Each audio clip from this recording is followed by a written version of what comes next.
Now, I will kick down the door immediately. I got Stadia from Google themselves for free. However, I didn't sign anything and I can say whatever I want. Good or bad. And after playing with it at home on a garbage laptop and a TV, using a LAN cable connection, Wi-Fi and 4G for my phone, with tests in other locations as well, I have come to the following conclusion. Everyone was wrong about Stadia. Because some people said it would be a terrible experience and that lag was a constant problem, while others said that it would be amazing, and nothing more. Well, in the end, after playing it for hours upon hours, multiple days in a row, I have one thing to say about it. It's neither terrible or amazing, but actually pretty darn good. Now let us dive into all of this and I will explain. We are going to cover the following points: the package, setup, using it day to day, gaming experience, the controller itself, and its future. When it comes to this product, we will start at the very beginning of it all. You get the package in the mail and it's time to open it. Now, my version of Stadia is the same as any other. The only difference is that the name of my channel is on the box, which is pretty cool. Now, when opening the box, you are instantly greeted by the controller itself. And after taking that out, we get to the meat of it all. The USB-C charger of the controller and the Chromecast Ultra, which you need to use when playing on any TV or screen. And somewhere in between, you will also come across a little booklet with some information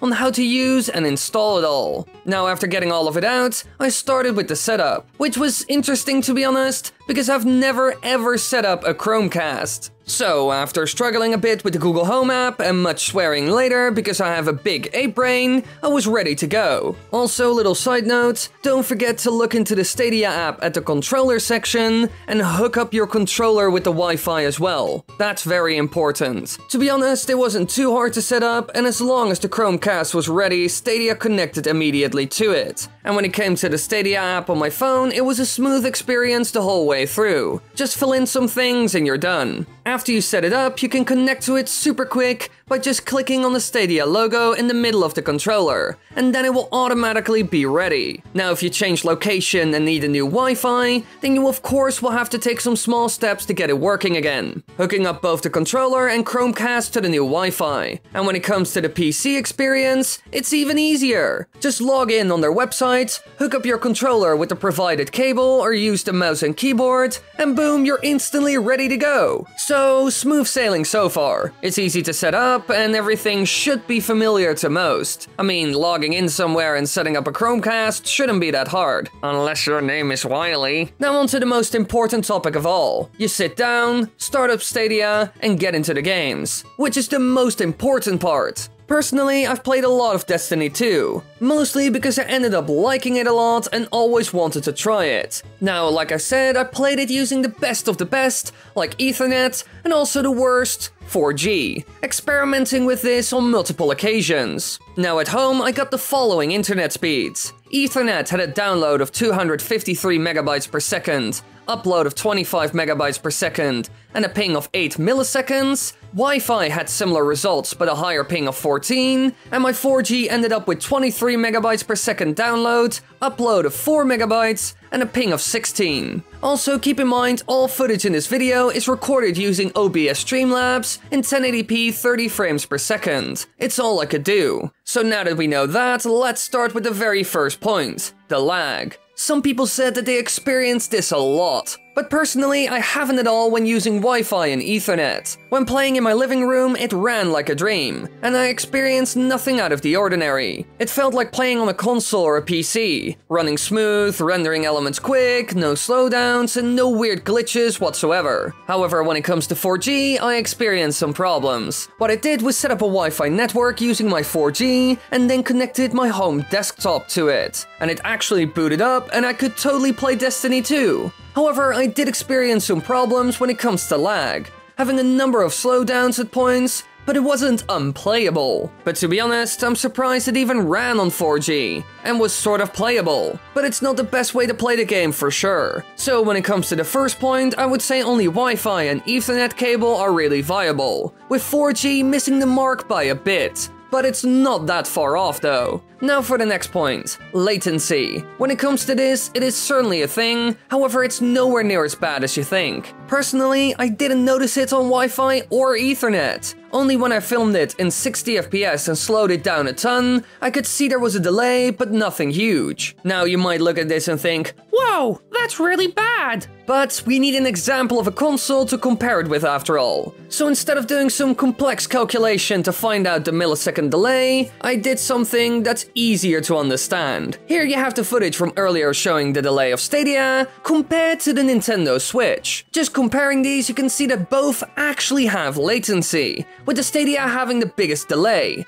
In all my time playing Destiny 2, I had no problems with it, and it didn't hold me back. So again, Stadia's doing really well. But again, when on 4G, it wasn't as smooth and you will notice it during gameplay. So again, not the best experience. Now for the graphical quality. Here it's yet again a win for Google's new little program when it comes to Wi-Fi and Ethernet. Looking stunning at all times. And as you can imagine, I became more and more impressed by the service in time. But when it comes to 4G, we yet again encounter some problems. Because when using that connection, I noticed one big problem: fluctuating resolution. When playing, you can see it go up and down, which is weird but not uncommon nowadays. A good example of another console that does this a lot is the Nintendo Switch, who also goes all over the place in some games, but I will say it's more noticeable with the Stadia. And don't worry, this isn't only a weak Nintendo console thing, because PC games also do this all the time. So it's safe to say that almost every device does this when they are struggling. For example, Monster Hunter World has a graphics option that even does this.